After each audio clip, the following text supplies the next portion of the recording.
আসসালামু আলাইকুম। শরীরের যে দুই অঙ্গের বিশেষ সাবধান থাকতে বলেছেন রাসূল সাল্লাল্লাহু আলাইহি ওয়াসাল্লাম।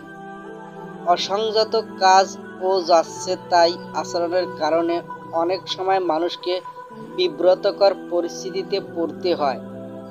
অবিবেচকের মতো কিছু করে বসলে অনেক সময় এ কারণে বড় ধরনের লোকসান বা মাসুল দিতে হয়।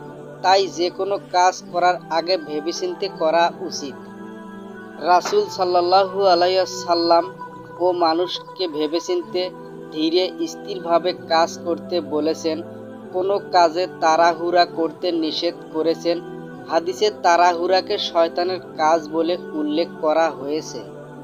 মানুষকে লজ্জায় পড়তে হয়, বিপদ বিতর্কের মতো পরিস্থিতি তৈরি করে এমন কাজ থেকেও বিরত থাকতে বলেছেন আল্লাহর রাসূল সাল্লাল্লাহু আলাইহি ওয়াসাল্লাম।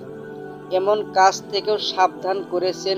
এক হাদিসে হযরত আবু হুরায়রা রাদিয়াল্লাহু আলাইহি সাল্লাম বলেন, রাসূল সাল্লাল্লাহু আলাইহি সাল্লামকে প্রশ্ন করা হলো, কোন কাজটি সবচেয়ে বেশি পরিমাণ মানুষকে জান্নাতে নিয়ে যাবে?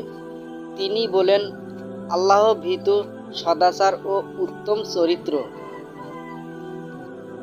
আবার তাকে প্রশ্ন করা হলো, কোন কাজটি সবচেয়ে বেশি পরিমাণ মানুষকে জাহান্নামে নিয়ে যাবে? তিনি বলেন, মুখ ও লজ্জা স্থান। তিরমিজি হাদিস 2004।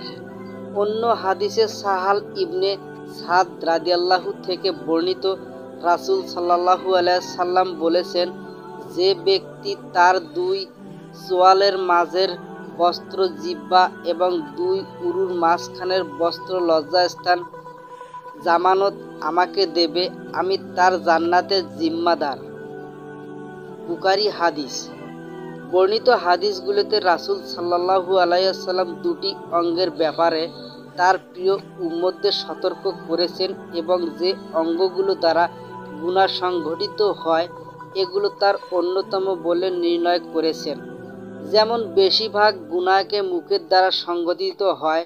মিথ্যা বলা, গীবত করা, গালি দেওয়া, ধমক দেওয়া, হারাম খাওয়ার অন্যতম মাধ্যম হলো এই অঙ্গ।